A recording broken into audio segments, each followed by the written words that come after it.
નમસ્કાર મિત્રો।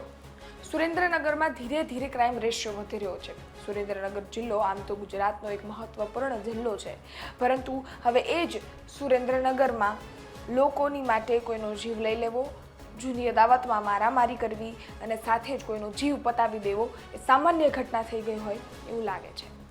લોકોમાં કોઈ જ ખોફ નથી। લોકો છે એ કાયદો ને વ્યવસ્થા થી એને કોઈ જ ફરક નથી પડતો, ન પોલીસથી એમને કોઈ ડર છે અને ન એ લોકો કોઈની કાબૂમાં પણ રહ્યા છે। સુરેન્દ્રનગરમાંથી એક ઘટના સામે આવી, એની વિગતવાર વાત કરીશું।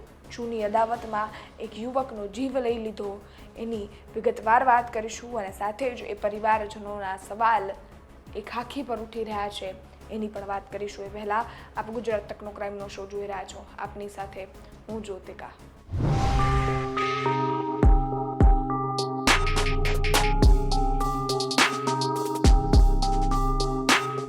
સુરેન્દ્રનગરનું ધાંગધ્રા અને એ ધાંગધ્રામાં જૂની અદાવતમાં એક ખેલ ખેલાઈ ગયો। જૂની અદાવત એટલે કે કોઈ નાની એવી બોલાચાલી હશે, કોઈ રંજિશ રહી ગઈ હશે અને એમાંથી જ આટલું મોટું સ્વરૂપ ધારણ થઈ ગયું। એક યુવક છે, એને 2 વાગે બોલાવવામાં આવે છે। 2 વાગે એ લોકો ભેગા થઈ જાય છે, ઘરે જતો હોય છે અને સાથે જ એક ઇકો ગાડી આવે છે અને એ ઇકો ગાડીમાંથી 4-5 લોકો ઉતરે છે અને એ ઉતરતા એની ઉપર જે બાઇકની ચેન હોય, જે ચેન ચક્કર હોય એનું હથિયાર બનાવી ધોકા, સ્ટીલનો પાઇપ, લોખંડનો પાઇપ અને સાથે જ તીક્ષ્ણ હથિયાર દ્વારા હુમલો કરવામાં આવે છે। એ યુવકને તરત જ સારવાર માટે હોસ્પિટલ ખસેડવામાં આવે છે। એને હોસ્પિટલ ખસેડતા જ તરત સુરેન્દ્રનગર પણ રિફર કરવામાં આવે છે। સુરેન્દ્રનગર સારવાર લે છે અને ત્યાંથી તેમને અમદાવાદ પણ મોકલવામાં આવે છે। અમદાવાદ 2 દિવસ રહે છે અને ત્યારબાદ એમનું મોત થાય છે, એમનો જીવ જતો રહે છે। પરંતુ આ કેસમાં સૌથી મોટી વાત એ છે કે એમનું મૃત્યુ નહોતું થયું, એમની પહેલાં એક એમનું નિવેદન છે એ કેદ થઈ ગયું છે, જેમાં એ જે આરોપીઓ છે એમના નામ લઈ રહ્યા છે। તમે સૌપ્રથમ એ મૃતક યુવક છે જેનું નિવેદન સામે આવી રહ્યું છે, એમણે નામ લીધા છે આરોપીના, તે સાંભળો। એક આર્યો અનિશ મોકરાણી, પિંકીઓ, આર્યો ખાલીઓ, પછી આ રામદેવસિંહ, ફેરલો, પછી આ હોન્ડર ફેરલો હતો હોન્ડા મોટા। આપણે સાંભળ્યા એ મૃતકને, જેમણે સમગ્ર બાબતે જેટલા પણ આરોપીઓ તેમને ખબર હતી તેમની નામ લીધી છે અને સાથે જ દમ છોડી દીધો છે। સવાલ એ છે કે આ બધા જ નામ લીધા છે એ લોકોની શું ધરપકડ થઈ ગઈ છે? આ લોકો પર પોલીસે રિમાન્ડ લઈ લીધા છે? તો એનો જવાબ પણ તમે પોલીસ અધિકારીના મોઢે સાંભળી લો। પોલીસ અધિકારીનું નિવેદન સામે આવ્યું છે, શું કહી રહ્યા છે તે સાંભળીએ। તારીખ 2 જૂન 2024ના રોજ રાત્રિના 3:30 કલાકે ભારતીય ન્યાય સંહિતાની કલમ 310(2), 311, 351(2) અને 352 મુજબનો એક ગુનો ધાંગધ્રા સિટી પોલીસ સ્ટેશન ખાતે નોંધવામાં આવેલો હતો। આ ગુનાની હકીકત એવી છે કે ફરિયાદી શકલીનભાઈ ઉર્ફે કાલી ફિરોઝભાઈ યુસુફભાઈ બેલી પોતાના મિત્રોને મળીને રાત્રિના સમયે પોતાના ઘર તરફ એક્ટિવા લઈને જઈ રહ્યા હતા। તે દરમિયાન સફેદ ઇકો ગાડીમાં ખાલિદભાઈ ઉર્ફે ખાલીઓ મકરાણી, અનીશભાઈ અકબરભાઈ મકરાણી, મોહસિનભાઈ ઉર્ફે વોર્નર સુમરા, ફૈઝલભાઈ પઠાણ અને પિન્ટુભાઈ મકરાણી આ 5 વ્યક્તિઓ એકસમ કરીને આ ફરિયાદીનો પીછો કરી રહ્યા હતા અને ત્યારબાદ રાત્રિના 3:30 કલાકની આસપાસ અર્બન હોસ્પિટલ પાછળ પવિત્ર ટાઉનશીપના ગેટ પાસે તેમની એક્ટિવાને આંતરીને ઇકો ગાડી ઊભી રાખી દેવામાં આવેલી હતી અને ત્યારબાદ આ 5 વ્યક્તિઓ દ્વારા જે ફરિયાદી છે તેના ઉપર બાઇકના ચેન ચક્કરથી બનાવવામાં આવેલું લોખંડનું હથિયાર, લાકડાનો ધોકો, લોખંડનો પાઇપ અને દારિયા વડે ઈજા કરવામાં આવેલી હતી અને આ કારણોસર ફરિયાદીના શરીર ઉપર ગંભીર ઇજાઓ પહોંચેલી હતી અને હાથ પગમાં ફ્રેક્ચર થયેલું હતું। માથાના ભાગે પણ દાળીઓ વાગવાના કારણે ગંભીર ઇજા પહોંચેલી હતી અને ત્યારબાદ જે આ આરોપીઓ છે તેમણે ફરિયાદીના ખિસ્સામાંથી 7,000 રૂપિયા નીકાળીને પોતાની ઇકો ગાડી લઈને ત્યાંથી ફરાર થઈ ગયેલા હતા। આ ફરિયાદીએ તાત્કાલિક પોતાના મિત્રોને ફોન કરેલો હતો અને આના કારણે તેમના મિત્રો આવી જતા તેમને ધાંગધ્રા સરકારી હોસ્પિટલ ખાતે ખસેડવામાં આવેલા હતા અને ત્યાંથી તેમને સુરેન્દ્રનગર ટીબી હોસ્પિટલ ખાતે રિફર કરવામાં આવેલા હતા। ગંભીર ઇજાઓના કારણે તેમને અમદાવાદ ખાતે રિફર કરવામાં આવેલા હતા અને ત્યાં ફરિયાદીનું સારવાર દરમિયાન મૃત્યુ થયેલું હતું.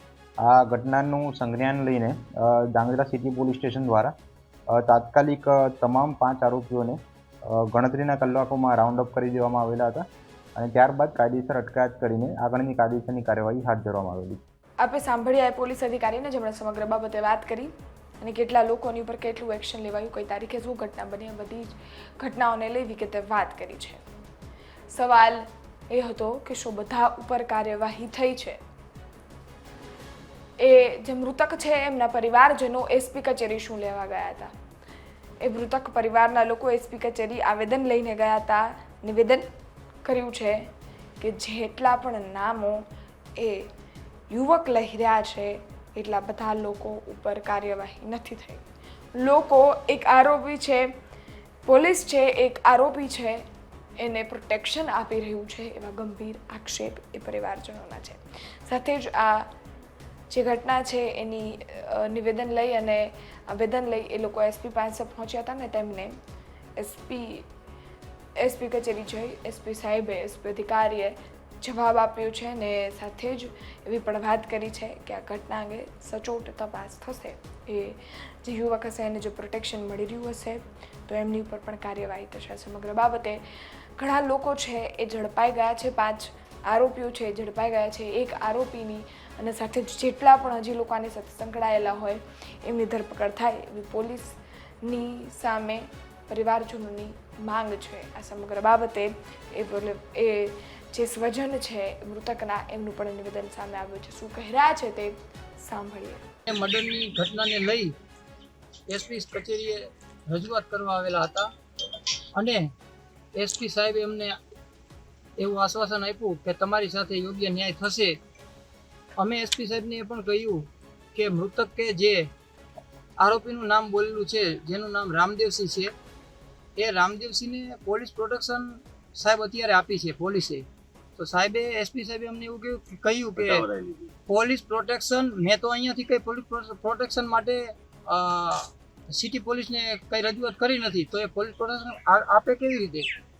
તો અહીંથી એસપી કચેરીથી કોઈ પણ આદેશ વગર ધાંગધ્રા પોલીસે રામદેવસિંહને પોલીસ પ્રોટેક્શન આપી અને અહીંયાથી અમારી રૂબરૂમાં અહીંયાથી એસપી સાહેબે સિટી પોલીસ સ્ટેશનમાં ધાંગધ્રા સિટી પોલીસ સ્ટેશનમાં ફોન કર્યો અને પોલીસને કહ્યું કે તમે મારા આદેશ વગર રામદેવસિંહને આવી રીતે પોલીસ પ્રોટેક્શન આપી કેવી રીતે શકો?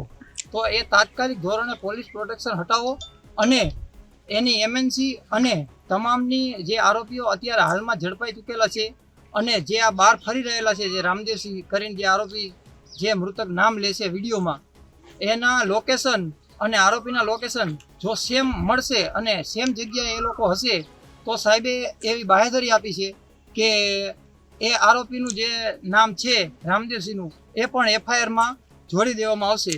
તો એસપી સાહેબનો અમે આભાર માનીએ છીએ.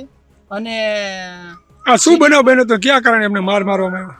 બનાવમાં તો ભત્રીજો જે છે લગભગ આશરે 1 તારીખની આજુબાજુ રાત્રે 2 વાગ્યાની આજુબાજુ એ ધાંગધ્રાની અંદર નીકળેલો અને અગાઉ એમને કાંઈ નાની મોટી માથાકૂટ થઈ હતી. એ દરમિયાન ભત્રીજો જેલની અંદર હતો અને પછી એને જામીન મળતા એ છૂટી ગયેલ અને ભત્રીજો જ્યારે છૂટી ગયો ત્યારે અમને એવું જાણવા મળ્યું કે એની રેકી અમુક શખ્સો દ્વારા કરવામાં આવતી અને મોકો મળતાની સાથે જ અમુક શખ્સો જે ભત્રીજો ઘરે જ્યારે જઈ રહ્યો હતો, રાત્રે 2 વાગે કે 3 વાગ્યાની આજુબાજુનો ટાઈમ હતો, 1 તારીખ હતી, એ તારીખે ઘરે જઈ રહ્યો હતો ત્યારે અમુક શખ્સો દ્વારા એના ઉપર જીવલેણ હુમલો કરવામાં આવ્યો અને ભત્રીજાને તાત્કાલિક ધાંગધ્રા દવાખાનામાં, સરકારી દવાખાનામાં લઈ જવામાં આવ્યો. ત્યાંથી એને સુરેન્દ્રનગર રિફર કરવામાં આવ્યો અને સુરેન્દ્રનગર બાદ 7 દિવસ પછી ત્યાંથી એને અમદાવાદ ખસેડવામાં આવ્યો અને અમદાવાદ ખસેડતા બીજા દિવસે કે એક દિવસે એનું જે છે અવસાન થઈ ગયું અને મૃત્યુ પામી ગયો. હાલ તમારી શું માંગે?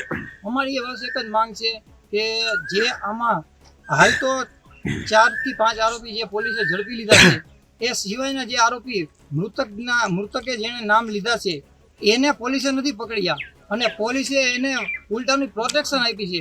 તો અમારી પોલીસ તંત્ર પાસે એ માંગ છે કે તમે યોગ્ય કાર્યવાહી કરો અને અમને ન્યાય આપો. બસ આભાર. આપે સાંભળ્યા એ મૃતકના સ્વજનને જેમણે સમગ્ર બાબતે વાત કહી અને સાથે જ પોલીસ અધિકારી ઉપર એમને વિશ્વાસ મૂક્યો છે. જોવું રહ્યું કે આ ઘટના અંગે જે લોકોએ એમની ઉપર વિશ્વાસ મૂક્યો છે એ ખાકી પૂરું કરી શકે છે કે કેમ, અને જો આ લોકો ગંભીર આક્ષેપ લગાડી રહ્યા છે એ સાચા છે કે કેમ એ તો તપાસ થશે પછી જ ખબર પડશે. આપનું શું માનવું છે આ ઘટના અંગે કોમેન્ટ જરૂરથી કરજો. બાકી આવતીકાલે ફરી મળીશું નવી ક્રાઇમ સ્ટોરી સાથે. ત્યાં સુધી સજાગ રહો, સુરક્ષિત રહો. ધન્યવાદ.